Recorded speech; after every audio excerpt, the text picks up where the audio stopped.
ବାପ ଘରେ ଯେକୌଣସି ପ୍ରୋଗ୍ରାମ ହେଲେ ଆମ ଝିଅମାନଙ୍କ ମନ ଭାରି ଖୁସି ହେଇଯାଏ। ସେଥିପାଇଁ ମୁଁ ଦେଖନ୍ତୁ ବଢ଼ିଆ ସେ ଶାଢ଼ୀ ପାଢ଼ୀ ପିନ୍ଧି ରେଡ଼ି ହେଇଯାଇଥିଲି। ବୋଉ ବି ପୁରା ବଢ଼ିଆ ସେ ରେଡ଼ି। ତ ଆମେ ମିଶିକି ବାହାରି ପଡ଼ିଥିଲୁ ଏବେ ଆମ ଘରକୁ। ଆଉ ଘର ପାଖ ଲୋକ ତ ବସ୍ ଫେଲ୍ ହେବେ, ଯେମିତିକି ଆମେ ଏବେ ଦିନ 12ଟାରେ ଘରୁ ବାହାରିଲୁ। ତ ଘରେ ପହଞ୍ଚି ଫାଷ୍ଟ ଦି ସମୁଦୁଣୀଙ୍କର ଦେଖା ହେଇଯାଇଥିଲା। ତାପରେ ଆମେ ପଳେଇଥିଲୁ ଆମ ବାର୍ଥଡେ ଗାର୍ଲକୁ ଦେଖିବା ପାଇଁ। ଆଜି ମୋ ଭାଇ ଝିଅର ବାର୍ଥଡେ ଥିଲା।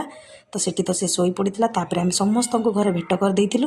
ଆଉ ଏଠି ମୋ ଭାଉଜମାନେ ଖାଲି ଏପଟ ସେପଟ ହେଇ ଦୌଡ଼ୁଥାନ୍ତି। କ'ଣ କରିବା, ନିଜ ଘରେ ଆଜି କେତେ କାମ କହିଲେ। ଦୌଡ଼ା ଦୌଡ଼ି ଭିତରେ ସେମାନେ ପଳେଇଥିଲେ। ତାପରେ ଏଠି ଦେଖନ୍ତୁ ଆମର ଫୁଲେଇ ଝିଅ 2 ଜଣ, ମାନେ ହେଲେ ମୋର ବଡ଼ ଝିଆରୀ ମାନେ। ତାପରେ ଆମ ନଣନ୍ଦ ଭାଉଜଙ୍କର ଗୋପ ପୋଟଳି ଖୋଲିଗଲା। ତାପରେ ତ ଖାଲି ହସ ଉପରେ ହସ ଆଉ, କାରଣ ଆମେ ୱେଟ୍ କରିଥିଲୁ କେତେବେଳେ ଗାଡ଼ି ଆଇଲେ ଆମେ ମଣ୍ଡପକୁ ଯିବୁ। ବର୍ଷା ତ ଜୋରରେ ହେଉଥିଲା। ତ ୱେଟ୍ କଲା ଭିତରେ ବହୁତ ଟାଇମ୍ ହେଇଯାଇଥିଲା। ଫାଇନାଲି ଭାଇ ଗାଡ଼ି ନେଇକି ପଳେଇ ଆସିଥିଲେ। ତ ଆମେ ସିଧା ଯାଇ ମଣ୍ଡପ ପାଖରେ ପହଞ୍ଚିଗଲୁ। ଆଜି ତାର ଜନ୍ମଦିନଟି ବାବା ଆଖଣ୍ଡଳମଣି ମନ୍ଦିର ପାଖରେ ରଖାଯାଇଥିଲା। ଦେଖନ୍ତୁ କେତେ ସୁନ୍ଦର ଭାବରେ ଗେଟ୍ ସଜାଇଛି। ଆଉ ପଶୁ ପଶୁ ମୋର ଏଇ 2 ଭାଇଙ୍କ ଉପରେ ନଜର ପଡ଼ିଥିଲା, ଯେଉଁମାନେ ମୋତେ ଭାରି ଚିଡ଼ଉଥିଲେ।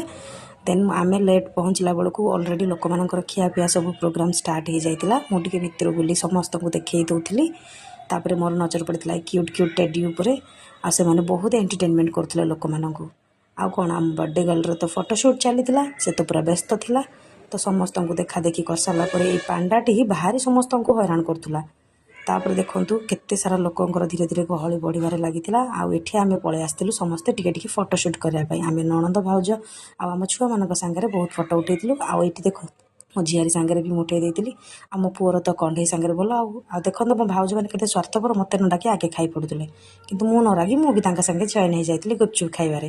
ତାପରେ ଆମେ ପଳେଇ ଆସିଥିଲୁ ମେନ୍ କୋର୍ସ ଖାଇବା ପାଇଁ। ଆଉ ଏତେ ସାରା ଆଇଟମ୍ ହେଇଥିଲା, ତାକୁ ତ ଫାଷ୍ଟ ମୁଁ ଦେଖେଇ ଦେଇଥିଲି। ତାପରେ ମୋ ପୁଅ ସାଙ୍ଗରେ ମିଶି ଆମେମାନେ ଭାଉଜ ହରିକା ନଣନ୍ଦ ଭାଉଜ ଖାଇବା ଷ୍ଟାର୍ଟ କରିଦେଇଥିଲେ।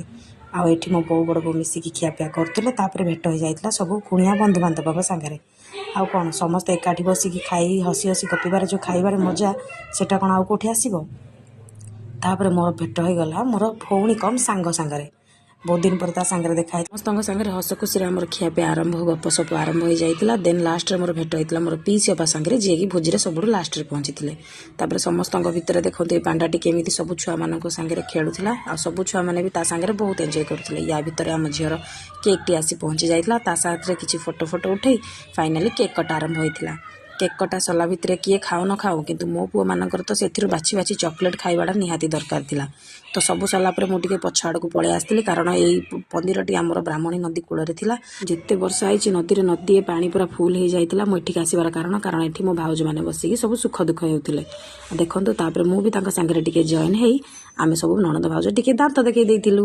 ହସି ହସି ସବୁ ଗପସପ ମାରି ସାରିଲା ପରେ ପୁଣି ସେଠୁ ବାହାରି ଆସିଥିଲୁ ଟିକେ ଫ୍ୟାମିଲି ଫଟୋସୁଟ୍ କରିବା ପାଇଁ। ପଛରୁ ଡାକିବାକୁ ଆସିଲେ, ଚାଲ ଫ୍ୟାମିଲି ଫଟୋ ଉଠାଇବା। ଦେଖନ୍ତୁ ଫାଷ୍ଟ ମୋ ବାପା ବୋଉ ଆଉ ଝିଅ ସହିତ କେମିତି ଫ୍ୟାମିଲି ଫଟୋ ଉଠାଇଥିଲେ। ତାପରେ ପାଳି ଯାଇଥିଲା ସବୁ ସମୁଦୀମାନଙ୍କ ଗ୍ୟାଙ୍ଗରେ।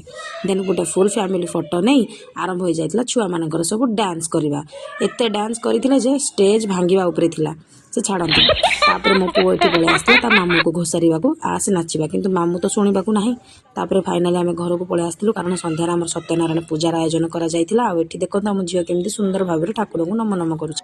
ପୂଜା ସହିତ ଆମର ଆୟୋଜନ ହେଇଥିଲା କୀର୍ତ୍ତନ, ଆଉ ପାର୍ଲର ବି ବହୁତ ସୁନ୍ଦର ଭାବରେ ସେମାନେ କୀର୍ତ୍ତନ କରିଥିଲେ। ଆଉ ତାପରେ ଲାଷ୍ଟରେ ଏଠି ସମସ୍ତଙ୍କୁ ଆମେ ଦେଇଥିଲୁ ଶିରିଣୀ ଭୋଗ ଖାଇବାକୁ। ମୋ ଦିନ 21ରେ ତ ମେନ୍ ଭୋଗ ହେଉଛି ଶିରିଣୀ ଭୋଗ। ଏଠି ମୋ ଭାଉଜ ସୁନ୍ଦର ଭାବେ ସମସ୍ତଙ୍କ ପାଇଁ ବାଢ଼ି ଦେଇଥିଲା ଆଉ ସମସ୍ତଙ୍କୁ ଦେଇଥିଲି। ଫାଇନାଲି ଆମେ ରାତି 10ଟାରେ ଘରୁ ବାହାରିଥିଲୁ। ଆଉ ମୋତେ ଭାର ଥର ଦେଇ ସେମାନେ ବିଦାୟ କରିଥିଲେ। ଏତିକି ରହୁଛି। ଜୟ ଜଗନ୍ନାଥ।